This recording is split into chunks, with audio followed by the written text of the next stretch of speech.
What is your purpose? Technically, that is should garner a very subjective answer. It's a very subjective topic that really only the individual should or can discern for themselves. But we do have a core purpose that we all share as human beings. And in the phonetic and etymological structure of human being hides that core purpose and the true nature of reality. So let's break it down. We have hue, which is a phonetic match for hue as in H-U-E, which means light or the contrast between light and dark. In ancient Egypt, hue meant the creative nature of the word, which today we would call intentionality, the creative nature of vibration, of our thoughts, of our actions, of our beliefs, of the focus of our energy, which gives rise to all the physical forms we experience along our path. Then we have man, which would be manifested, or earth manifested. And of course, we have being, which is both our core purpose and the greatest challenge. To experience the human emotional matrix with all of its energetic dynamics through presence, to always come back to the 0 point of stillness, of love within yourself and for everything and everyone, not in a way of being spineless or never being angry, just as a sort of higher perspective that you always come back to, where you know that everything and everyone is connected and we're all reflections of each other in one dimension or the next, meaning in one way or the next, like a mirror.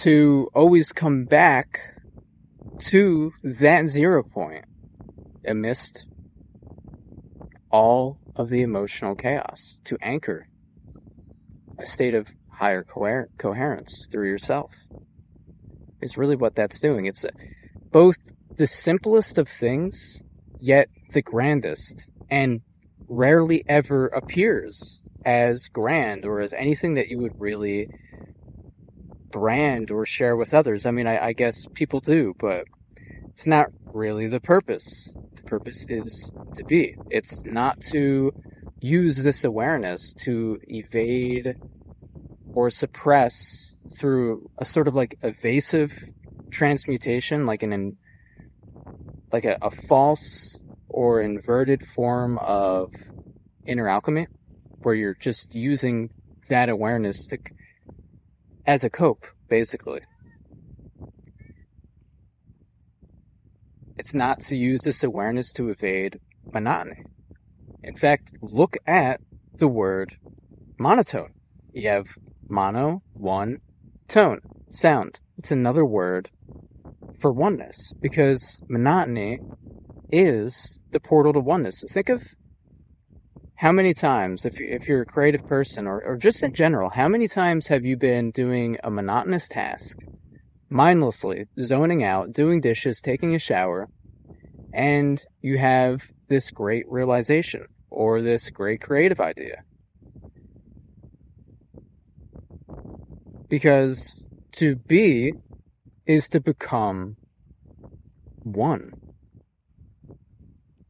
But everything here is designed to keep us from this.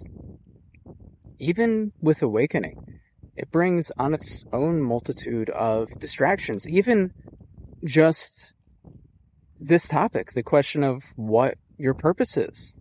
It's often laced with a grandiosity, this grand expectation that we end up holding when we remember who we truly are and what this place truly is.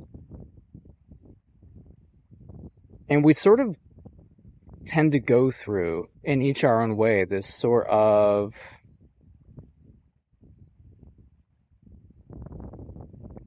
process where the lid of limitations is blown off. And we can go through this series of endless intention setting and manifestations,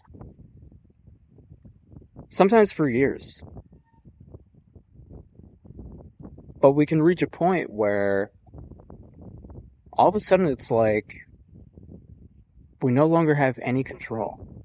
And we're not aligning with whatever we're attending. We're not bringing it into our experience. And we could get in this place where we get really confused or frustrated. We could start judging ourselves. And then eventually, one day, something happens. Could be many different things, of course. But something happens, and it sort of just brings everything into focus. And you realize that you truly were right where you're supposed to be all along. And it's just another way of being reminded of this innate creative nature we have, and precisely what I'm talking about. You're just here to be. You're just here to have this human experience.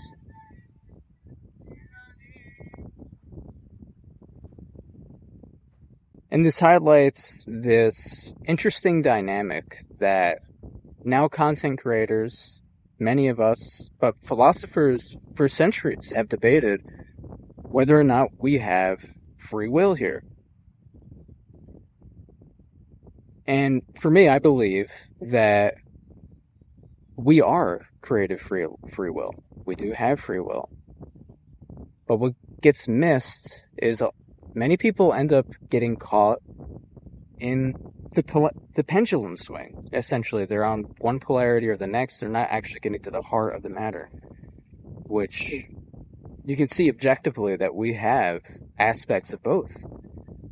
We are creative free will, but we absolutely have conditional aspects that we experience.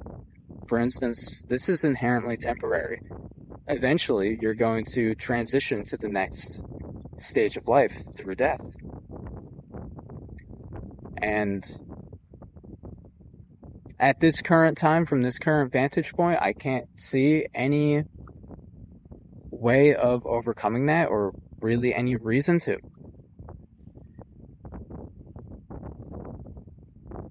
So we can see there are aspects of both. There are times where we don't necessarily have control. We're supposed to just be.